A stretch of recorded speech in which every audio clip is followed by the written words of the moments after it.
Gulf ജീവിതം ഒരു നരകമാണെന്ന് പലരും പറഞ്ഞു കേട്ടിട്ടുണ്ട്. പക്ഷെ എന്നെപ്പോലുള്ളവർക്ക് അതൊരു ശീലമായിരുന്നു. ബഹ്റൈനിലെ മനാമയിലെ ഈ ഇടുങ്ങിയ മുറി, ഞങ്ങൾ 4 പേർക്ക് കഷ്ടിച്ചു തിരിഞ്ഞും മറിഞ്ഞും കിടക്കാവുന്ന ഈ കൊച്ചു സ്വർഗം. ഒരേ മുറിയിൽ പല ജീവിതങ്ങൾ, പല സ്വപ്നങ്ങൾ, പല നിരാശകൾ. വിയർപ്പിന്റെയും കുളികഴിഞ്ഞു വിരിച്ചിട്ട തോർത്തിന്റെയും ഈർപ്പത്തിന്റെയും അടുക്കളയിൽ നിന്നൊഴുകിവരുന്ന മസാലയുടെയും ഇടയ്ക്കിടെ നിന്നുപോകുന്ന എസിയുടെ തണുപ്പിന്റെയും സമ്മിശ്ര ഗന്ധമായിരുന്നു അതിന്. ചുമരുകളിൽ പല നിറത്തിലുള്ള പെയിന്റുകൾ പാതി അടർന്നു പോയിരുന്നു. ഒരു മൂലയിൽ നാട്ടിലേക്ക് കൊണ്ടുപോകാൻ വാങ്ങിക്കൂട്ടിയ സാധനങ്ങൾ നിറച്ച പെട്ടികൾ ഒന്നിനു മുകളിൽ ഒന്നായി അടുക്കി വച്ചിരിക്കുന്നു. ഞങ്ങളുടെ റൂമിലെ മൂത്തയാൾ അബ്ദുറഹ്മാനിക്കയാണ്. നരകയറിയ താടിയും സ്നേഹം നിറഞ്ഞ കണ്ണുകളുമുള്ള ഒരു രക്ഷിതാവ്. ഇക്കയുടെ കട്ടിലിനരികിലെ ചെറിയ മേശയിൽ എപ്പോഴും ഒരു ജഗ്ഗിൽ വെള്ളവും ഒരു തസ്ബീഹ് മാലയും ഉണ്ടാകും. എല്ലാവരുടെയും കാര്യങ്ങൾ ശ്രദ്ധിക്കും, സമാധാനിപ്പിക്കും, കടം വാങ്ങി മുടിഞ്ഞവനെ ഉപദേശിക്കും, നാട്ടിലെ പ്രശ്നമോർത്ത് കരയുന്നവന്റെ തോളിൽ തട്ടും. സാരയില്ല മോനെ, അല്ലാ ഒരു വഴി കാട്ടിത്തരും. നമ്മളിവിടെ കിടന്ന് കഷ്ടപ്പെടുന്നത് മക്കൾക്ക് വേണ്ടിയല്ലേ എന്ന ഇക്കയുടെ വാക്ക് ഞങ്ങൾക്ക് പലപ്പോഴും വലിയ ആശ്വാസമായിരുന്നു. അങ്ങനെയൊരു മങ്ങിയ പ്രകാശമുള്ള വൈകുന്നേരമാണ് ഷാജി ഞങ്ങളുടെ റൂമിലേക്ക് വരുന്നത്. പൊടി പിടിച്ച ഒരു ട്രോളി ബാഗും ഭാരം കൊണ്ട് ഒരു വശത്തേക്ക് കോടിപ്പോയ ഒരു ഷോൾഡർ ബാഗുമായിരുന്നു അവന്റെ ആകെയുള്ള സമ്പാദ്യം. കമ്പനി മാറിയുള്ള വരവാണ്. മുറി തുറന്നപ്പോൾ അകത്തെ വെളിച്ചക്കുറവിലേക്ക് അവൻ ഒരു നിമിഷം മടിച്ചു നിന്നു. ഒറ്റനോട്ടത്തിൽ തന്നെ അയാളിൽ എന്തോ ഒരു പൊരുത്തക്കേടുണ്ടെന്നു തോന്നി. വല്ലാതെ ക്ഷീണിച്ച, ഉറക്കം നഷ്ടപ്പെട്ട കുഴിഞ്ഞ കണ്ണുകൾ, കവിളൊട്ടി താടിരോമങ്ങൾ പാതി വളർന്നിരുന്നു. ആരോടും അധികം സംസാരിക്കാതെ ചോദ്യങ്ങൾക്ക് മൂളുക മാത്രം ചെയ്ത് തന്റെ പെട്ടിയെടുത്ത് ഒഴിഞ്ഞുകിടന്ന താഴത്തെ ബങ്കിൽ ഒരു മൂലയിലേക്ക് ഒതുക്കിവച്ചു. ഷാജി, അയാൾ സ്വയം പരിചയപ്പെടുത്തി. ശബ്ദം നേർത്തിരുന്നു, ഒരുപാട് കാലം സംസാരിക്കാത്തൊരാളെപ്പോലെ. ഞാൻ അബു. ഞാൻ കൈനീട്ടി. അവന്റെ കൈ തണുത്തിരുന്നു, ആ മുറിയിലെ ചൂടിലും. ഇത് അബ്ദുറഹ്മാനിക്ക. ഇക്ക തസ്ബീഹമാല ഒരു നിമിഷം നിർത്തി അവനെ നോക്കി ചിരിച്ചു. എല്ലാ സൗകര്യവും ഉണ്ടാകുമെന്നൊന്നും പറയുന്നില്ല, ഉള്ളതുകൊണ്ട് ഓണം പോലെ. ഒരു ചായ എടുക്കാബോ, അവന് ക്ഷീണിച്ചു വരുമല്ലേ. ഞാൻ അടുക്കളയിലേക്ക് നടക്കുമ്പോൾ ഷാജി ബാഗ് തുറന്നൊരു ടവലെടുത്ത് പുറത്തേക്ക് പോയി. അവൻ ആരോടും കണ്ണുനേരെ നോക്കിയില്ല. അവന്റെ ചലനങ്ങൾ വളരെ യാന്ത്രികമായിരുന്നു. അന്നായിരുന്നു ആ റിംഗ് ടോണിന്റെ തുടക്കം. അർദ്ധരാത്രിയിൽ എപ്പോഴോ എന്റെ ഉറക്കം മുറിഞ്ഞു. ഷാജിയുടെ തലയണയുടെ അടിയിൽ നിന്നും ആ ശബ്ദം, പച്ചക്കിളിയേ പച്ചക്കിളിയേ എന്ന ഈണത്തിലുള്ള പഴയൊരു സിനിമാ പാട്ട്. റൂമിലെ ഫാനിന്റെ ഇരമ്പലിനും അപ്പുറം ആ നിശബ്ദതയിൽ അതൊരു അലർച്ച പോലെ തോന്നി. ഞാൻ ഞെട്ടിയുണർന്നു. ഷാജി തിടുക്കത്തിൽ ഫോൺ കട്ട് ചെയ്ത് വീണ്ടും തിരിഞ്ഞുകിടന്നു. മുറിയിൽ വീണ്ടും നിശബ്ദത പരന്നു. പക്ഷേ എന്റെ ഹൃദയമെടുപ്പ് സാധാരണയാകാൻ സമയമെടുത്തു. എന്റെ ഉറക്കം നഷ്ടപ്പെട്ടിരുന്നു. പിറ്റേന്നും അതുതന്നെ ആവർത്തിച്ചു. കൃത്യം പാതിരാത്രി, ഒരേ സമയം. പച്ചക്കിളിയേ പച്ചക്കിളിയേ. ഇത്തവണ അബ്ദുറഹ്മാനിക്ക് ലൈറ്റിട്ടു. മഞ്ഞ വെളിച്ചത്തിൽ ഞങ്ങളെല്ലാവരും കണ്ണുതിരുമ്മി എഴുന്നേറ്റു. ഷാജി, ഇക്കയുടെ ശബ്ദം കടുത്തു. ഒന്നുകിൽ ആ പാട്ടൊന്ന് മാറ്റുക, അല്ലെങ്കിൽ ഒന്ന് സൈലന്റ് ആക്കുക. ഇത് മറ്റുള്ളവരുടെ ഉറക്കം കളയാൻ വേണ്ടി. ഷാജി ഒന്നും മിണ്ടിയില്ല. എഴുന്നേറ്റിരുന്ന ഫോണിൽ എന്തോ കുത്തി. അവന്റെ മുഖത്ത് ദേഷ്യമോ സങ്കടമോ അല്ല, വല്ലാത്തൊരു നിർവികാരതയായിരുന്നു.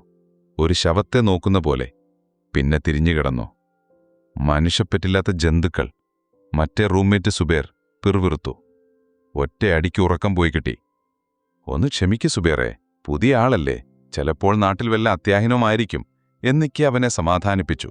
പക്ഷേ ഷാജി ഒന്നും മിണ്ടാതെ കിടന്നത് ഞങ്ങൾക്കെല്ലാവർക്കും അത്ഭുതമായി. പക്ഷേ ഷാജിയിൽ എന്തോ ഒരു നിഗൂഢതയുണ്ടെന്ന് എനിക്ക് തോന്നാൻ തുടങ്ങിയിരുന്നു. അയാൾ ചിരിക്കുന്നത് ഞാൻ കണ്ടിട്ടേയില്ല. ഡ്യൂട്ടി കഴിഞ്ഞു വന്നാൽ ഒന്നുകിൽ ബാൽക്കണിയിൽ ദൂരേക്ക് നോക്കി നിൽക്കും, മനാമയിലെ കെട്ടിടങ്ങളുടെ വെളിച്ചത്തിലേക്ക് അനന്തമായി നിൽക്കും. കയ്യിലൊരു സിഗരറ്റുണ്ടാവും, പക്ഷെ അത് കത്തിക്കാൻ മറന്ന് അവൻ അങ്ങനെ നിൽക്കും. അല്ലെങ്കിൽ കട്ടിലിൽ കയറി പുതപ്പ് തലവഴി മൂടി നിശബ്ദനായി കിടക്കും. ഞങ്ങൾ തമാശ പറയുമ്പോൾ, നാട്ടിലെ കിസ്സകൾ പറയുമ്പോൾ അവൻ ആ ലോകത്തെ ആയിരുന്നില്ല. സ്വന്തമായൊരു ലോകം തീർത്ത് അതിലൊളിച്ചിരിക്കുന്ന ഒരൊച്ചിനെപ്പോലെ. ഒരിക്കൽ ഞാൻ ചോദിച്ചു, ഷാജി, ചായ എടുക്കട്ടെ? അവൻ കേൾക്കാത്ത പോലെ ദൂരേക്ക് നോക്കി നിന്നു. ഞാൻ തോളിൽ തട്ടിയപ്പോൾ ഞെട്ടിത്തിരിഞ്ഞു. വേണ്ട, അവൻ പറഞ്ഞു. ആ ഒറ്റവാക്കിൽ സംഭാഷണം അവസാനിച്ചു. ദിവസങ്ങൾ കഴിഞ്ഞപ്പോൾ ഷാജി പതിയെ സംസാരിച്ചു തുടങ്ങി. അബ്ദുറഹ്മാനിക്കയുടെ സ്നേഹം കൊണ്ടുള്ള നിർബന്ധപൂർവമായ ഇടപെടലായിരുന്നു കാരണം. മോനെ ഷാജി, നീ എന്താ ഇങ്ങനെ? ഇവിടെ പ്രവാസത്തിൽ നമ്മളെല്ലാവരും ഒറ്റക്കെട്ടാ. മനസ്സിൽ വല്ല വിഷമമുണ്ടെങ്കിൽ അത് പറയണം, അല്ലെങ്കിൽ നീ തന്നെ നീറിത്തീരും. ഈ മരുഭൂമിയിലെ ചൂട് നിന്റെ മനസ്സിനെ കൂടി ഉരുക്കും. അന്നൊരു വെള്ളിയാഴ്ച അവധി ദിവസമായിരുന്നു. ഞങ്ങൾ ഒരുമിച്ച് ഭക്ഷണം കഴിക്കാനിരുന്നു. ഇക്ക കൊണ്ടുവന്ന മജ്ബൂസ് ഒരു വലിയ തളികയിൽ എല്ലാവരും കൂടി കഴിക്കുകയാണ്. ആകെ ഒരു സന്തോഷമുള്ള ദിവസം. അബ്ദുറഹ്മാനിക്ക ഷാജിയോട് പറഞ്ഞു, നിന്റെ ആ റിംഗ് ടോൺ കാരണം ഞങ്ങളെല്ലാം ആ പാട്ട് പഠിച്ചു. ആരാ ഇത്ര കൃത്യമായി പാതിരാത്രിക്ക് വിളിക്കുന്നത്? നാട്ടിൽ വല്ല അത്യാഹിനമുമാണോ? ഷാജി ഒരു നിമിഷം നിശബ്ദനായി. വായിലുണ്ടായിരുന്ന ഭക്ഷണം ഇറക്കാൻ പാടുപെട്ടു. അവന്റെ കൈ വിറയ്ക്കുന്നുണ്ടായിരുന്നു. പിന്നെ പതുക്കെ പറഞ്ഞു, അതെന്റെ മോനാ, നാട്ടിന്ന്. എന്റെ ഉമ്മ, എന്റെ ഭാര്യ, അവൾ പഠിപ്പിച്ചു വച്ചിരിക്കുക. എന്നെ ഉറങ്ങിയോന്നറിയാൻ. അതിനിത്ര പറയാനെന്തിരിക്കുന്നു? മക്കളുടെ സ്നേഹമല്ലേ? ഇക്ക ചിരിച്ചു. പക്ഷേ ഷാജിയുടെ മുഖം ഇരുണ്ടിരുന്നു. സ്നേഹം. ആ മൂളലിൽ വർഷങ്ങളുടെ പുച്ഛവും വേദനയും കലർന്നിരുന്നു. അവൻ ഭക്ഷണം മതിയാക്കി എഴുന്നേറ്റുപോയി. അന്ന് രാത്രി ഷാജി മുറിയിലുണ്ടായിരുന്നില്ല. തിരിച്ചുവന്നപ്പോൾ നന്നായി മദ്യപിച്ചിട്ടുണ്ടായിരുന്നു. റൂമിൽ മദ്യത്തിന്റെ രൂക്ഷഗന്ധം പരന്നു. അവന്റെ കാലുകൾ നിലത്തുറയ്ക്കുന്നുണ്ടായിരുന്നില്ല. കട്ടിലിൽ വന്നിരുന്ന അയാൾ പതിയെ കരയാൻ തുടങ്ങി. എല്ലാം നശിച്ചു. അയാൾ പിറുപിറുത്തു. ഒന്നും ബാക്കിയില്ല. ഞാൻ എഴുന്നേറ്റവന്റെ അടുത്ത് ചെന്നു. ഷാജി, എന്താ പറ്റിയത്? അവൻ എന്നെ നേരെ തിരിഞ്ഞു. ആ കണ്ണുകൾ ചുവന്നിരുന്നു, ഒരു ഭ്രാന്തനെ പോലെ. എന്തിനാണ് അവളിങ്ങനെ എന്നെ കൊല്ലുന്നത്? എല്ലാ രാത്രിയും ഒരേ സമയം എന്നെ ഓർമ്മിപ്പിക്കാൻ എന്തിനാ? ആ ചോദ്യത്തിന് ഉത്തരം നൽകാൻ എനിക്കറിയുമായിരുന്നില്ല. 12 വർഷങ്ങൾക്ക് മുൻപ് ഷാജി ഇങ്ങനെയായിരുന്നില്ല. ചിരിക്കാനും തമാശ പറയാനും ഇഷ്ടപ്പെട്ടിരുന്നൊരു ചെറുപ്പക്കാരൻ. പ്രണയിച്ചു നടന്നൊരു കാലമുണ്ടായിരുന്നു അവന്. സുമിയെ ആദ്യമായി കണ്ടത് കോളേജ് ബസ് സ്റ്റോപ്പിൽ വെച്ചാണ്. നീലദാവണിയൊടുത്ത് മുടി കാറ്റിൽ പറത്തി കൂട്ടുകാരികളോട് തമാശ പറഞ്ഞ് ചിരിക്കുന്ന ഒരു പെൺകുട്ടി. ചിരിക്കുമ്പോൾ കവിളിൽ നുണകുഴി വിരിയുന്ന വായാടിയായ ഒരു പെൺകുട്ടി. ഷാജി ബസ്സിൽ കാരി നിന്ന് കൂട്ടുകാരുമായി സംസാരിച്ചിരിക്കുകയായിരുന്നു. അവളുടെ ചിരി കേട്ടാണ് അവൻ തിരിഞ്ഞു നോക്കിയത്. ആദ്യത്തെ നോട്ടത്തിൽ തന്നെ അവൾ അവന്റെ ഹൃദയത്തിൽ കയറിക്കൂടിക്കൂട്ടി. ബസ് സ്റ്റോപ്പിലെ സ്ഥിരം നോട്ടം, പതിയെ കൈമാറിയ പുഞ്ചിരി, പിന്നെ ലൈബ്രറിയിൽ വെച്ച പുസ്തകത്തിനുള്ളിൽ ഒളിച്ചുകൊടുത്ത ഒരു കത്ത്. എനിക്ക് സുമിയെ ഇഷ്ടമാണ്, ഒരുപാട്. അതൊരു മനോഹരമായ പ്രണയത്തിന്റെ തുടക്കമായിരുന്നു. അവരുടെ പ്രണയം വീട്ടുകാർ അറിഞ്ഞപ്പോൾ ചെറിയ എതിർപ്പുകളുണ്ടായി. പക്ഷേ ഷാജിയുടെ നിർബന്ധത്തിന് മുൻപിൽ എല്ലാവരും വഴങ്ങി. കല്യാണം ഒരു ഉത്സവമായിരുന്നു. എന്റെ സുമിപ്പെണ്ണിനെ ഞാൻ പൊന്നുപോലെ നോക്കും എന്നവൻ ജയനന്തം പറഞ്ഞു. സുമി, നീയില്ലാതെ എനിക്ക് പറ്റില്ല, ഷാജി പലപ്പോഴും പറയും. അവരുടെ ജീവിതം സന്തോഷം നിറഞ്ഞതായിരുന്നു. അവൻ ഗൾഫിലേക്ക് പോകുന്നതിനു മുൻപുള്ള ആ ഒരു വർഷം ഒരുമിച്ച് സിനിമയ്ക്ക് പോയതും ബീച്ചിൽ കൈകോർത്ത് നടന്നതും മഴയത്തൊരു കുടക്കീഴിൽ ഒട്ടി ഉരുമിയതും അവൻ അടുക്കളയിൽ വന്ന് അവളെ സഹായിക്കാൻ ശ്രമിക്കുന്നതും ഒടുവിൽ കരിഞ്ഞ ദോശ നോക്കി അവർ ചിരിക്കുന്നതും മകന്റെ ജനനം ഷാജിക്ക് ലോകം മുഴുവൻ വറ്റിപ്പിടിച്ച സന്തോഷമായിരുന്നു. അവനെ ആദ്യമായി കയ്യിലെടുത്തപ്പോൾ ഷാജിയുടെ കണ്ണ് നിറഞ്ഞു. നമ്മുടെ മോൻ, അവൻ സുമിയുടെ നെറുകയിൽ ചുംബിച്ചു.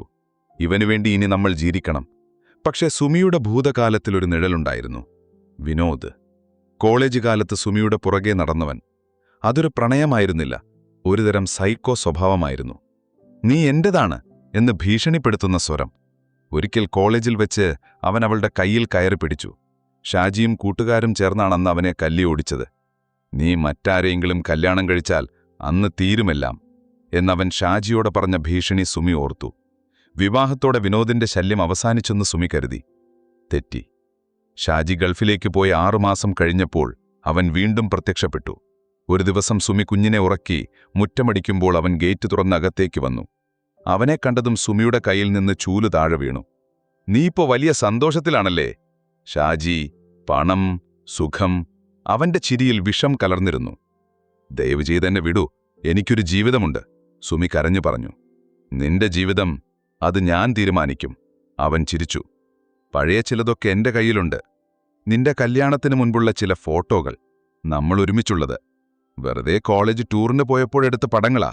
പക്ഷെ ഷാജിയുടെ വീട്ടുകാരതങ്ങനെയല്ലല്ലോ കാണുന്നത്. ഷാജി, അതൊന്നു കണ്ടാൽ. സുമി തകർന്നുപോയി. അതൊരു ഭീഷണിയായിരുന്നു. അവൾക്കെന്തു ചെയ്യണമെന്നറിയുമായിരുന്നില്ല. അതൊരു നിർഭാഗ്യകരമായ രാത്രിയായിരുന്നു.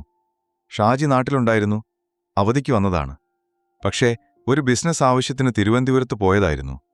അന്ന് രാത്രി വിനോദ് അവരുടെ വീട്ടിലെത്തി. ജനലിൽ തട്ടുന്ന ശബ്ദം കേട്ടാണ് സുമി ഉണർന്നത്. വാതിൽ തുറക്ക്, അല്ലെങ്കിൽ ഞാനിവിടെ കിടന്ന് ബഹളം വയ്ക്കും. ഷാജിയുടെ ഉമ്മയെയും അയൽക്കാരെയും എല്ലാം വിളിച്ചുണർത്തും. സുമി പേടിച്ചു. കുഞ്ഞുണരും, അയൽക്കാർ അറിയും, തന്റെ ഭർത്താവിന്റെ ഉമ്മയെല്ലാം അറിയും. അവൾ വിറച്ചുകൊണ്ട് വാതിൽ തുറന്നു. എനിക്ക് പണം വേണം, അല്ലെങ്കിൽ ഈ ഫോട്ടോകൾ ഞാനിപ്പോൾ ഷാജിയുടെ വീട്ടുകാരെ കാണിക്കും. സുമി കരഞ്ഞു, കാലുപിടിച്ചു. എന്റെ കയ്യിലില്ല. പണം വേണ്ട. അവന്റെ കണ്ണുകൾ തിളങ്ങി. എനിക്ക് വേണ്ടത് നിന്നെയാണ്. ഒരൊറ്റ രാത്രി അവൻ അവളെ ബ്ലാക്ക്മെയിൽ ചെയ്തു. ആ രാത്രി സുമിയുടെ ജീവിതത്തിലെ ഏറ്റവും ഭയാനകമായ രാത്രിയായിരുന്നു. ഭയവും നിസ്സഹായതയും അവളെ തളർത്തി. കുഞ്ഞിനെ അവൻ ഉപദ്രവിക്കുമോ എന്നവൾ ഭയന്നു. ഗത്യന്തരമില്ലാതെ ആ നരാധമനു മുന്നിൽ അവൾക്ക് കീഴടങ്ങേണ്ടി വന്നു. വിനോദ് പോയ ശേഷം സുമി കുളിമുറിയിൽ കയറി വാതിലടച്ചു. ദേഹം മുഴുവൻ സോപ്പ് തേച്ച് ഉരച്ചു കഴുകി. ചകിരി കൊണ്ട് തേച്ച് അവളുടെ തൊലി പൊട്ടിനീറി. എന്നിട്ടും ആ അഴുക്ക് പോകുന്നില്ലെന്ന് അവൾക്ക് തോന്നി. ഷവറിന് കീഴെ നിന്ന് അവൾ പൊട്ടിക്കരഞ്ഞു. താൻ ചതിക്കപ്പെട്ടു. പക്ഷേ അതിലുപരി ഷാജിയെ വഞ്ചിച്ചല്ലോ എന്ന കുറ്റബോധം അവളെ തകർത്തു. സ്നേഹിച്ചു കൊതി തീരാത്ത തന്റെ ഇക്കയെ ഷാജിയോട് ഇതെങ്ങനെ പറയും? പറഞ്ഞാൽ വിശ്വസിക്കുമോ? അതോ തന്റെ ജീവിതം എന്നേക്കുമായി തീരുമോ? അവൾ ഭയന്നു. കണ്ണാടിയിൽ നോക്കാൻ അവൾക്ക് ഭയമായിരുന്നു. ഷാജി തിരിച്ചുവരുന്നതിനു മുമ്പ് അവൾ മുറി വൃത്തിയാക്കി. കണ്ണുനീരിന്റെ പാടുകൾ മായ്ച്ചു. പക്ഷേ അവളുടെ മനസ്സിലെ മുറിവ് മായ്ക്കാൻ അവൾക്ക് കഴിഞ്ഞില്ല. ഷാജി തിരിച്ചു വന്നപ്പോൾ അവൾ ഒന്നും പറഞ്ഞില്ല. അവൾ ഒരുപാട് സംസാരിക്കുന്ന, ചിരിക്കുന്ന ആളായിരുന്നു. പക്ഷേ ഇപ്പോൾ അവൾ നിശബ്ദയായി. ഭയം അവളെ നിശബ്ദയാക്കി. അവൾ ഷാജിയിൽ നിന്ന് അകലം പാലിക്കാൻ തുടങ്ങി. അവൻ സ്നേഹത്തോടെ തൊടുമ്പോൾ അവൾ ഞെട്ടിമാറും. അത് അവനെ വേദനിപ്പിച്ചു. എന്താ സുമി നിനക്ക്? ഒരു ഉഷാറില്ലല്ലോ, അവൻ ചോദിച്ചു. ഒന്നുമില്ലേക്കാ, വെറുതെ ഒരു തലവേദന, അവൾ കള്ളം പറഞ്ഞു. വിനോദ് ഇനിയും വരുമോ എന്ന ഭയം അവളെ ഓരോ നിമിഷവും കൊന്നു. കഥയിലെ പ്രധാന വഴിത്തിരിവ് ഇവിടെയാണ്. ഷാജി ആ സംഭവം എങ്ങനെ അറിഞ്ഞു? ഷാജി തിരുവനന്തപുരത്ത് നിന്ന് അന്ന് രാത്രി തന്നെ മടങ്ങിയിരുന്നു.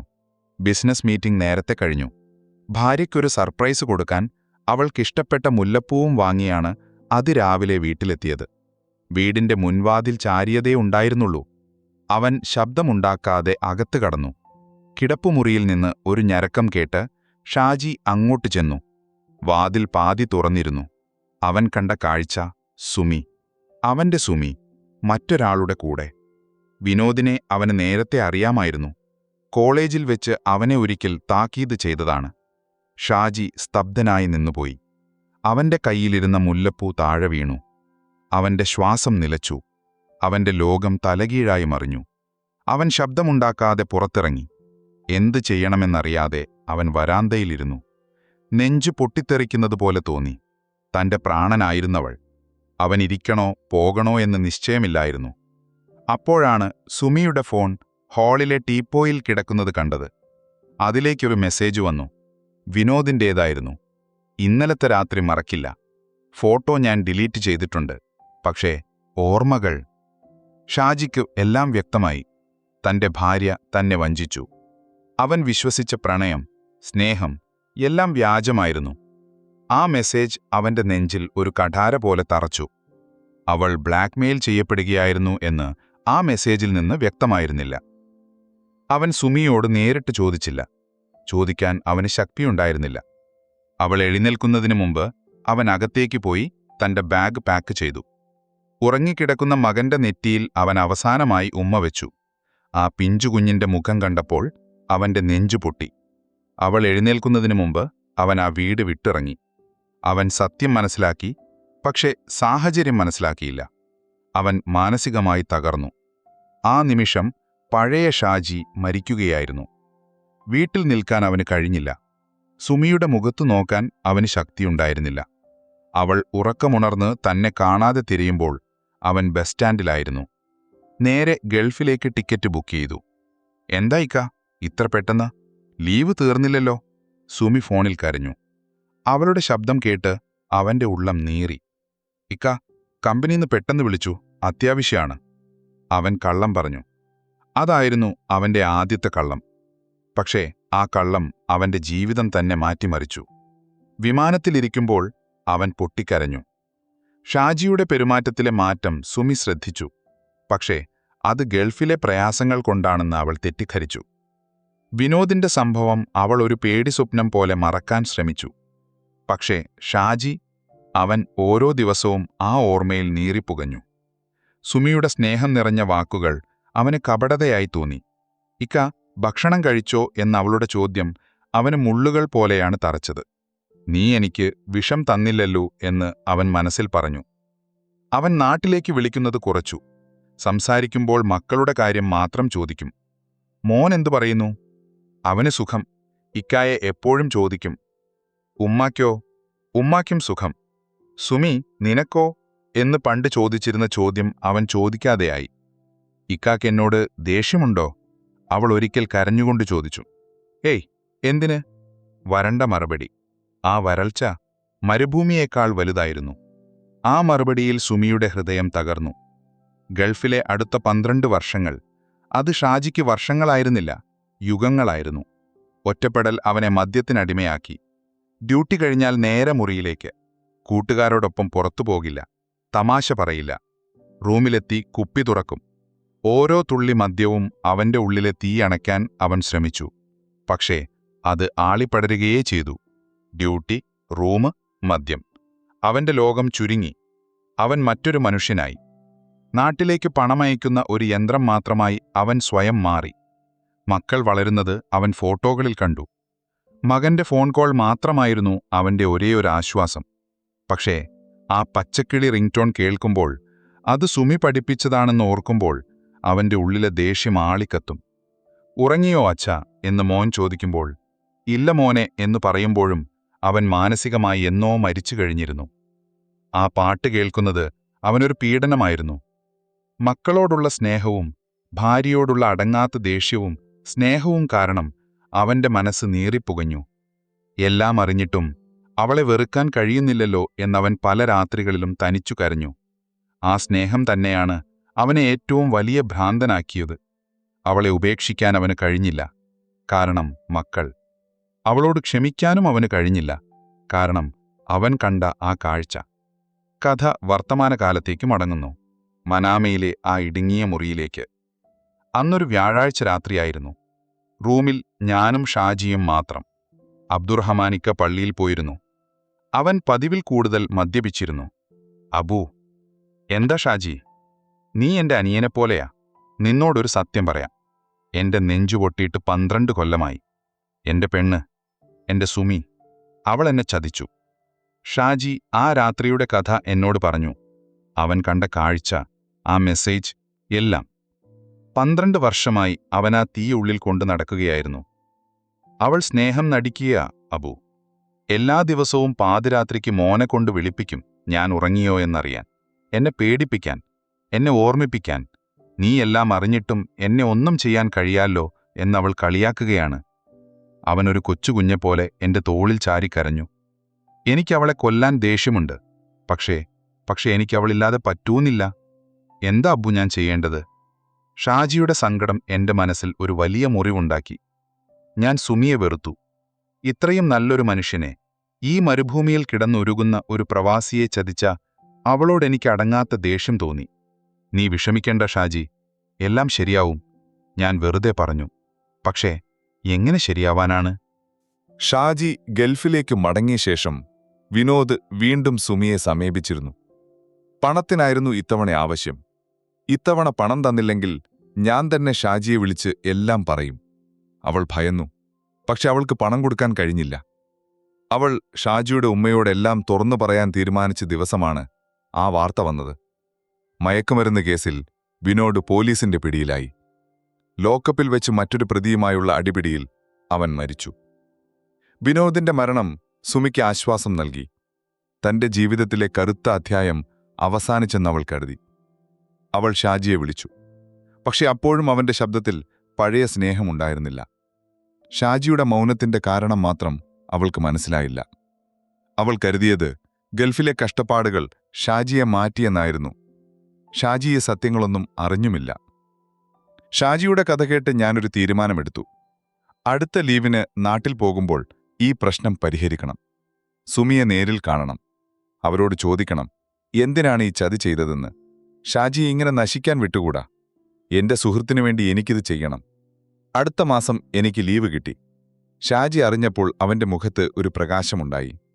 അവൻ എനിക്ക് ടിക്കറ്റ് എടുക്കാൻ പണം തന്നു. അവന്റെ വീട്ടിലേക്കുള്ള വിലാസവും കുറച്ച് പലഹാരങ്ങളും എന്റെ കയ്യിൽ തന്നുവിട്ടു. മകനൊരു കളിപ്പാട്ടവും ഉമ്മയ്ക്കൊരു സാരിയും. അബു, എന്റെ ഉമ്മയെ കാണണം, മക്കളെ കാണണം, അവളോടും സംസാരിക്കണം, എന്തിനാണെന്ന് ചോദിക്കണം. അവന്റെ കൈകൾ വിറച്ചിരുന്നു. നീ പേടിക്കണ്ട, ഞാൻ ഷാജിയെ ആശ്വസിച്ചു. ഞാൻ എല്ലാം സംസാരിച്ച് ശരിയാക്കാം. ഷാജിയുടെ വീട്ടിൽ ഞാൻ ചെന്നപ്പോൾ അവന്റെ ഉമ്മ ഓടി വന്നു. മോൻ ഷാജിയുടെ കൂട്ടുകാരനാണല്ലേ? അവന് സുഖല്ലേ? അവൻ പണ്ടത്തെ പോലെ ചിരിക്കാറുണ്ടോ മോനെ? ആ ചോദ്യം എന്റെ നെഞ്ചിൽ തറച്ചു. മക്കൾ എന്റെ ചുറ്റും കൂടി. അച്ഛന്റെ മണമുള്ള കൂട്ടുകാരൻ. സുമി ചായയുമായി വന്നു. പാവം പിടിച്ചൊരു നാട്ടിൻപുറത്തുകാരി. ക്ഷീണിച്ച പക്ഷെ സ്നേഹമുള്ള കണ്ണുകൾ. അവളുടെ മുഖത്ത് 12 വർഷത്തെ പ്രായം എനിക്ക് കാണാമായിരുന്നു. ഇവളാണോ ഷാജിയെ ചതിച്ചത്? എനിക്ക് വിശ്വസിക്കാൻ കഴിഞ്ഞില്ല. ഉമ്മയും മക്കളും മാറിയപ്പോൾ ഞാൻ സുമിയോട് സംസാരിച്ചു. എന്റെ ശബ്ദം കടുത്തു. സുമി, ഷാജി എല്ലാം അറിഞ്ഞിട്ടുണ്ട്. അവളുടെ മുഖം വിളറി വെളുത്തു. കയ്യിലിരുന്ന ഗ്ലാസ് വിറച്ചു. എന്തറിഞ്ഞെന്ന്? 12 വർഷം മുമ്പ് നടന്നതെല്ലാം. വിനോദ്. ആ പേര് കേട്ടതും അവൾ ഞെട്ടി. ഷാജി എല്ലാം അറിഞ്ഞാണ് അന്ന് നാട് വിട്ടത്. ആ മനുഷ്യൻ അവിടെ കിടന്ന് നീറ് നശിക്കുകയാണ്. നിങ്ങളിത് എന്തിനു ചെയ്തു? ഒരു നിമിഷത്തെ സുഖത്തിനു വേണ്ടി. ഞാൻ ദേഷ്യത്തോടെ അവളെ കുറ്റപ്പെടുത്തി. എന്റെ വാക്കുകൾ കേട്ട് സുമി നിലത്തിരുന്ന് പൊട്ടിക്കരഞ്ഞു. ഇക്ക ഇതെല്ലാം ഉള്ളിൽ വെച്ചാണോ ഇത്രയും കാലം? ദൈവമേ, ഈ തിരിച്ചറിവിൽ അവൾ തകർന്നുപോയിരുന്നു. ഞാൻ ചതിച്ചതല്ല, എന്നെ ചതിച്ചതാണ്. അവൾ കരഞ്ഞുകൊണ്ട് എല്ലാ സത്യങ്ങളും എന്നോട് പറഞ്ഞു. ബ്ലാക്ക് മെയിലിംഗിന്റെ കഥ, 12 വർഷം മുൻപ് നടന്ന ആ രാത്രി, വിനോദിന്റെ ശല്യപ്പെടുത്തലുകൾ, അവന്റെ മരണം, എല്ലാം അവൾ ഏറ്റുപറഞ്ഞു. അന്ന് രാത്രി ഇക്ക വരുന്നത് ഞാൻ അറിഞ്ഞില്ല. പിറ്റേന്ന് ഇക്ക പോയപ്പോൾ ഞാൻ കരുതി കമ്പനിയെന്ന് വിളിച്ചിട്ടാണെന്ന്. ദൈവമേ, എന്റെ ഇക്ക, ഞാൻ പേടിച്ചിട്ടാ ഇക്ക ഒന്നും പറയാതിരുന്നത്. സുമിയുടെ കുമ്പസാരം കേട്ട് ഞാൻ സ്തബ്ധനായിരുന്നു പോയി. ഷാജി കണ്ടത് ഒരു വശം മാത്രമായിരുന്നു. ഈ സ്ത്രീ ഇത്രയും കാലം അനുഭവിച്ച വേദന, ഭർത്താവിന്റെ സ്നേഹമില്ലായ്മയും ബ്ലാക്ക് മെയിലിംഗിന്റെ ഭയവും കുറ്റബോധവും പേര് ജീവിച്ച 12 വർഷങ്ങൾ. എന്റെ കണ്ണു നിറഞ്ഞു. എനിക്ക് എന്നോട് തന്നെ പുച്ഛം തോന്നി. ഒരു വശം മാത്രം കേട്ട് ഞാൻ അവളെ വിധിച്ചു. ഷാജി ഒരു തെറ്റിദ്ധാരണയുടെ പുറത്താണ് തന്റെ ജീവിതം നശിപ്പിച്ചത്. സുമി ഭയന്നതുകൊണ്ടാണ് സത്യം പറയാതിരുന്നത്. 2 പാവം മനുഷ്യർ ഒരു തെറ്റിദ്ധാരണയുടെ പേരിൽ 2 ദിക്കിലിരുന്ന് പരസ്പരം വെറുത്തു, സ്നേഹിച്ചു, നീറിപ്പുകഞ്ഞു. ആ പച്ചക്കിളി റിംഗ്ടോൺ, അത് ഷാജിയെ പീഡിപ്പിക്കാനായിരുന്നില്ല, മറിച്ച് അച്ഛനും മകനും തമ്മിലുള്ള ഒരേ ഒരു ബന്ധം നിലനിർത്താൻ സുമി ചെയ്തതാണെന്ന് ഞാൻ അറിഞ്ഞു. സുമി, നടന്നതൊന്നും ഇനി മാറ്റാൻ പറ്റില്ല. പക്ഷേ ഷാജി സത്യമറിയണം. സുമി ഇതെല്ലാം ഒരു കത്തിൽ എഴുതണം, വിശദമായി. എന്റെ നിർദ്ദേശപ്രകാരം അവൾ ഒരു കത്തെഴുതി. വിറയ്ക്കുന്ന കൈകളോടെ, കണ്ണുനീർ വീണ് മഷി പടർന്ന ആ കത്തിൽ തന്റെ ജീവിതം മുഴുവൻ ആ പേപ്പറിലേക്ക് അവൾ പകർത്തി. ഷാജിയോട് മാപ്പു ചോദിച്ചു. സത്യം പറയാൻ പേടിച്ചതിന്, ഭയന്നുപോയതിന്. ആ കത്തും ഷാജിയുടെ ഉമ്മ തന്നയച്ച പലഹാരങ്ങളുമായി ഞാൻ ഗൾഫിലേക്ക് മടങ്ങി. എന്റെ മനസ്സിൽ സന്തോഷവും ആകാംക്ഷയുമായിരുന്നു. ഈ കത്ത് വായിക്കുന്നതോടെ ഷാജിയുടെ ജീവിതം മാറും. അവർ വീണ്ടും ഒന്നിക്കും. ഞാൻ തന്നെ അവരെ ഫോണിൽ വിളിച്ച് സംസാരിപ്പിക്കും. എന്റെ സുഹൃത്തിനൊരു പുതിയ ജീവിതം കിട്ടും. വിമാനത്തിലിരുന്ന് ഞാൻ ആ കത്ത് വെച്ചിരുന്ന ബാഗിലേക്ക് നോക്കി. ഇത് വെറുമൊരു കത്തല്ല, ഒരു ജീവിതമാണ്. ഷാജിയുടെ പ്രതികരണം എന്തായിരിക്കുമെന്നോർത്ത് ഞാൻ പുഞ്ചിരിച്ചു. അവൻ ആ മുറിയിലിരുന്ന് ഈ കത്ത് വായിച്ച് പൊട്ടിക്കരയുന്നത് ഞാൻ മനസ്സിൽ കണ്ടു. ആ കണ്ണുനീർ സന്തോഷത്തിൻ്റെതായിരിക്കും. മനാമ എയർപോർട്ടിലിറങ്ങി ഞാൻ നേരെ റൂമിലേക്ക് ടാക്സി പിടിച്ചു. സന്തോഷം കൊണ്ട് എന്റെ നെഞ്ച് തുടിക്കുകയായിരുന്നു. റൂമിന്റെ വാതിൽ തുറന്നപ്പോൾ അബ്ദുറഹ്മാനിക്ക മാത്രം. എന്നെ കണ്ടപ്പോൾ അയാൾ ഓടിവന്ന് കെട്ടിപ്പിടിച്ചു. ആ കണ്ണുകൾ ചുവന്നിരുന്നു. അബു, നീ വൈകിപ്പോയല്ലോ മോനെ. എന്തായിക്ക? ഷാജി എവിടെ? ഡ്യൂട്ടിക്ക് പോയോ? അബ്ദുറഹ്മാനിക്കയുടെ കണ്ണുകൾ നിറഞ്ഞിരുന്നു. ഷാജി നമ്മളെ വിട്ടുപോയി. എന്റെ തല കറങ്ങുന്നതുപോലെ തോന്നി. എന്ത്? എപ്പോ? 3 ദിവസം മുൻപ്. ബാറിൽ നിന്ന് കാല് വഴുതി വീണതാണ്. തലയിടിച്ചായിരുന്നു വീഴ്ച. സ്പോട്ടിൽ തീർന്നു. ഇവിടെ തന്നെ കബറടക്കി. ഞാൻ റൂമിലെ ഷാജിയുടെ ഒഴിഞ്ഞ കട്ടിലിലിരുന്നു. എന്റെ ബാഗ് നിലത്ത് വീണു. അതിൽ നിന്ന് ഉമ്മ തന്നയച്ച പലഹാരപ്പൊതിയും ആ കത്തും പുറത്തേക്ക് തെറിച്ചു. ഷാജി മരിച്ചു. ഇനി ഈ സത്യം അറിഞ്ഞിട്ട് എന്ത് കാര്യം? ഒരു തെറ്റിദ്ധാരണ തിരുത്താൻ ഞാൻ വൈകിപ്പോയിരിക്കുന്നു. അല്ലെങ്കിൽ വിധി ഞങ്ങളെ തോൽപ്പിച്ചു കളഞ്ഞു. എന്റെ കയ്യിലെ കത്തിനൊരു വിലയുമില്ലാതായി. ആഴ്ചകൾ കടന്നുപോയി. ഞാൻ ആ റൂമിൽ തനിച്ചായിരുന്നു. അബ്ദുറഹ്മാനിക്ക വാട്ടിൽ പോയി. റൂം വിജനമായിരുന്നു. പാതിരാത്രിയിൽ പച്ചക്കിളി പാടാറില്ല. ആ നിശബ്ദത ഭയാനകമായിരുന്നു. ബാഗിൽ സുമിയുടെ കത്ത് പൊട്ടാതെ ഇരിപ്പുണ്ട്. ആർക്കും കൈമാറാൻ കഴിയാത്ത, ആർക്കും ഇനി വേണ്ടാത്തൊരു സത്യം. എന്റെ ഫോൺ റിംഗ് ചെയ്തു. ഷാജിയുടെ ഉമ്മയാണ്. മോനെ, അബു, എനിക്കൊരു സഹായം ചെയ്യണം. ആ അമ്മയുടെ ശബ്ദം ഇടറിയിരുന്നു. പറയൂ ഉമ്മ. മോനെ, ഷാജി ഇട്ട ഒരു കുപ്പായമെങ്കിലും എനിക്ക് അയച്ചു തരില്ലേ നീ? അവന്റെ ഒരു മണം, അതെനിക്ക് കിട്ടിയാൽ മതിയായിരുന്നു. ഞാൻ ഫോൺ കട്ട് ചെയ്തു. ഷാജിയുടെ അലക്കി വയ്ക്കാത്ത 2 ജോഡി മുഴിഞ്ഞ വസ്ത്രങ്ങൾ മൂലയിലൊരു കിറ്റിൽ ഇരിപ്പുണ്ടായിരുന്നു. അതിലേക്ക് നോക്കി ഞാൻ തകർന്നിരുന്നു. ആർക്കും കൈമാറാൻ കഴിയാത്ത ആ കത്തും ഒരുമ്മയ്ക്ക് അയച്ചു കൊടുക്കാൻ കഴിയാത്ത മകന്റെ മണവും പേറി ഞാൻ എൻ്റെ പ്രവാസ ജീവിതം തുടർന്നു. മനാമയിലെ ആകാശത്തേക്ക് നോക്കി ഞാൻ പലപ്പോഴും ഓർക്കും, സത്യം ചിലപ്പോൾ സ്നേഹത്തേക്കാൾ വേദനാജനകമായിരിക്കും, പ്രത്യേകിച്ചും അത് വൈകിപ്പോകുമ്പോൾ.